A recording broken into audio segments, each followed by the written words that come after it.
Welcome back to the channel. It's been quite some time since we discussed anything relative to boat vinyl repair. If you recall, we had a video where we had a brand new boat seat from the manufacturer that got damaged in transit, and so we used the ironing method on that particular seat. But since it's been some time and we've had some inquiries, I thought I would devote just a few minutes to talking about boat vinyl repair. And all boat vinyl is not the same, by the way. And as we do various repairs on boats, we'll discover some different challenges because we don't really know ahead of time where that vinyl came from. So we have to be open-minded when we look at boat material. But just to give you a little bit of background, I did mention that I had done some work for this company on repairs. Then the company decided to go in-house and do their own repairs. And at that point, they would come to me for colors because they couldn't match the colors. So what happened then is every year they would have a color scheme, maybe change that every 2 years. And as they came out with the new colors, they would give me the swatches and have me make up for them, you know, a pint of each of the colors so they could do their in-house repairs. We had some floor vinyl as well, a couple of different colors of that. And so what I would do is out of solvent paints, I would make up a formula. I would mix it by eye until I got the color. And as I'm adding the various colors, I would keep track of how many grams of each color I added. And then when I got the color, I would tally. Like I might have added white 4 times. So I would tally all the whites. And so I came to a total number of grams too, and I would make that fit either a pint or the number of grams that would make a quart. So whenever they needed color, I had the formula ready to mix for them. And so as you can see, over the decades we had a lot of different colors that we had to mix. And these were all made out of solvent paints. And so in their history, they never had a problem with the solvent paints holding up. So this is over a couple of decades. We had a good track record of using solvent paints on boat vinyl. Now, on the other side of that coin, we had one technician decided that he wanted to do a lot of marine work, but he wanted to use water-based, and I've never, of course, recommended that.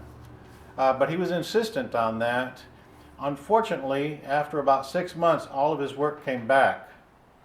I'm not sure that he's even still in business. So it gives me no satisfaction to mention that, other than that can add to our experience on what we feel really good about recommending on boat repair. So, and when we did the van tour, we didn't show what I have for the boat repair. And I keep that in a separate box. It wasn't on the van. I only put that on the van when I have a boat repair to do. So I thought today we'd take a little peek and see. I'm not the best organized person in the world, but just show you what I have and how I prepare to go about these repairs. So let's take a look. The first thing to mention, carry a 4-foot step ladder with you. It's so handy for getting in and out of the boat, but also you can repair a lot of the side cushions right off the step ladder, and it's so much more convenient. So that's a must right there. Now let's take a look at our repair box. I'm sure this kit looks like just about any kit that you will have. This is a popular box, by the way, for a lot of technicians. And there's nothing here that's going to surprise any technician. A small amount of some vinyl repair compounds, some graining pads, the tools that you're going to need. I have a couple of colors. Here's one that's a bit yellowish. Here's a a tan and a gray, and these are very similar to the swatches that you saw. I don't have much left of either one. I have more grays than anything. And so just something that's very common in boats that I have left over that seems to be a good starting point anyway for a lot of boats. You know, just the standard fare pre-valve sprayers are very handy when you're out working on a boat. Sometimes you don't need more than what the pre-valve will be able to give you. I do have, however, a can of compressed air that I use for special occasions when you're far away from your compressor. Masking tape, just the standard stuff here. But it's nice to have everything compact in one box like this. When I say this box is very popular with some technicians. Here I have just some small items. This is where I store my airbrush.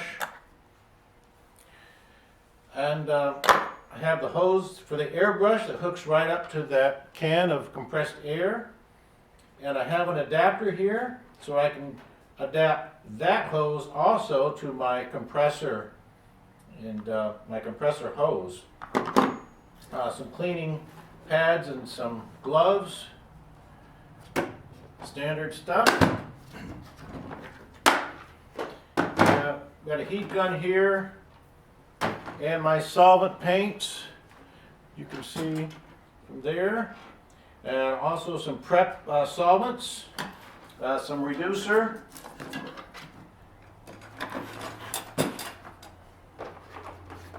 So that's it right there. So basically, once I carry this on the boat, I have everything I need except for electricity. If I think that I'm going to need the iron for the ironing method, I'll take that along and put that in the box too. But I certainly will know about that because I will get pictures ahead of time and I'll know just what I'm going to have to repair anyway. I can even repair a color that's close right from the picture. So, and pictures are always a must for me before I do any traveling at all. In this day and age, why not, right? Be prepared.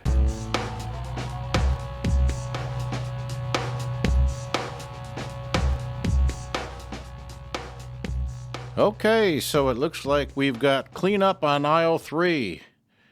Repairing over some previous repair attempt. And we have a large V-shaped repair here where the customer has already glued it together. And it's glued so well that I'm going to work right over top of what he's already done. As expected, we're going to use the usual clean and prep step here. This is a 2-part repair. The cigarette lodged between the cushions, so we have half the repair that you see here and the other half now where I'm working. So it's a twofer. So while we're getting it ready, we might discuss the reason for the failure. You can see that it has flaked and split apart. And this is very typical when you don't get enough heat on the repair compound. It may look repaired, but it's only dried, and so it will crumble away in time. The next level of failure that's typical is when you do, in fact, have enough heat for the repair compound, but you haven't heated the vinyl enough. And just to illustrate, if you've ever done some electronic work, you know that if you don't heat the wires that you're soldering, you can have what's called a cold solder joint. Now, the solder may melt just fine, but the metal is not heated up enough. On the other hand, if you attach the iron to the wires get hot enough to melt the solder themselves, and the solder is drawn in.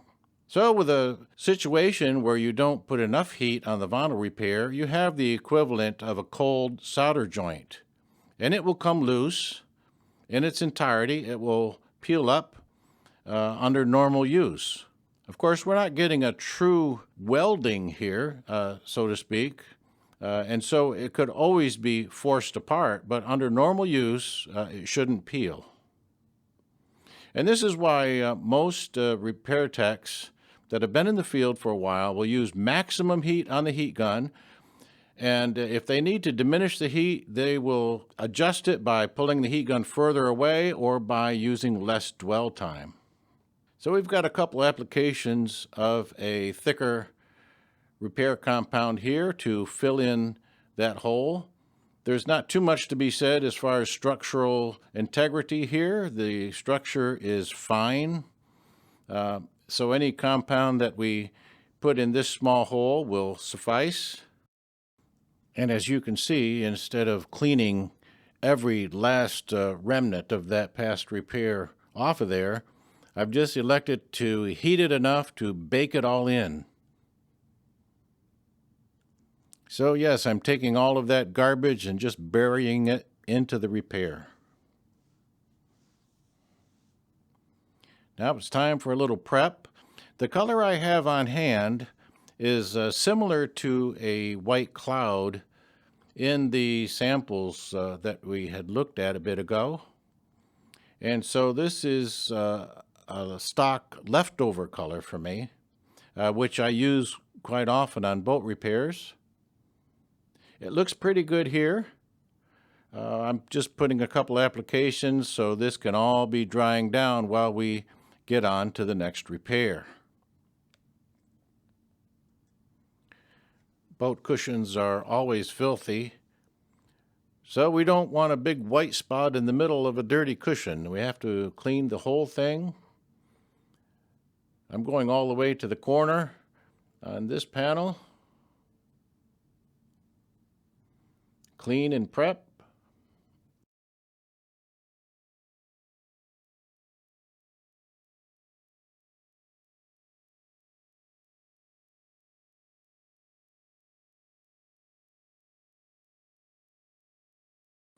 We're going to do a little masking here because we have this blue panel and we have some blue in the seat bottom directly below. We're going to spray with a pre-val, and as you know, the pre-val has rather large droplets. And the larger of the droplets, as soon as it comes out, tend to fall at your feet. So we need to pay attention to what's directly in front of our repair. We could have some white droplets on it easily enough. So usually I also take a drop cloth and I'll just cover the entire seat bottom with that. Here again, I'm using a little bit of a heavier compound initially to do the filling work. So this is just trying to repair the whole thing at once. This is Big Cheap with the heavier compound. And that's where we pull out our biggest grain pad. I know folks like to have those small grain pads, but my goodness, I don't think I do any repairs that require a small pad. Small pads are for people that never worked in the field. Of course, we're going to use some guide coat color immediately. We did the big overall repair, and I wanted to get a look and see how that laid down, and we're going to now concentrate on smaller areas. You can determine here if you want to use a thinner compound to do some feathering. So just depends on the size of the indentation that you're trying to fill.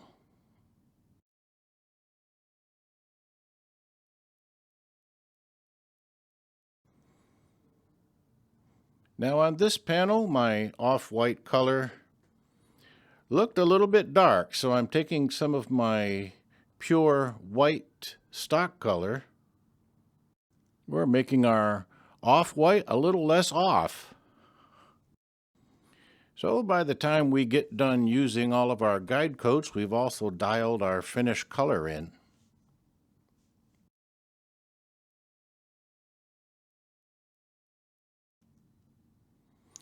Let's see what this looks like with an overall color on it. It might reveal some more shadows once we see what the paint hides and what it doesn't hide.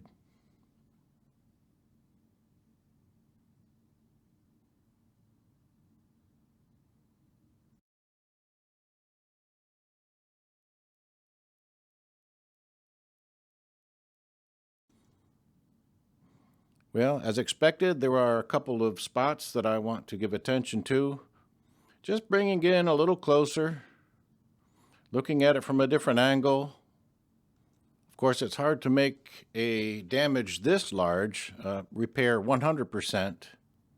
So we're just getting it to a point where we feel like we have a good overall look to it. That's it. One of the difficulties is I'm being blinded by the sun here on this white just as much as the camera is. It's really hard to see.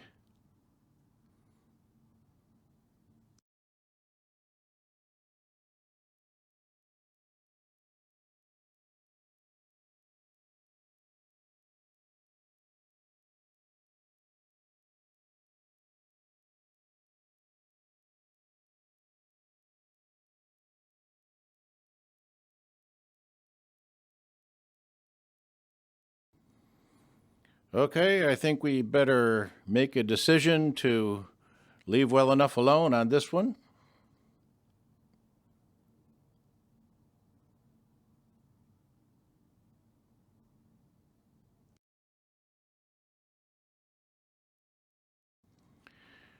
Now it's time to get an overall blend on this panel. This happens to be a warm day, but not too hot. Now there is a danger when you're spraying solvent paints in the direct sun. It can spray too dry.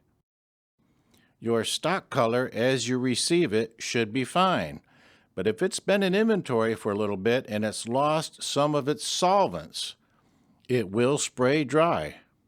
So pour off what you think you're going to use and then add some reducer to it by the capful. Don't pour it directly from the container. It's usually best to add one capful and then do a spray out test. Medium reducer should be fine in most circumstances. Now I realize this has not been your ABC 123 kind of vinyl repair demonstration, but we're glad to show the real world challenges out here, real scenarios. We always have to be willing to adjust when we're working out in the field.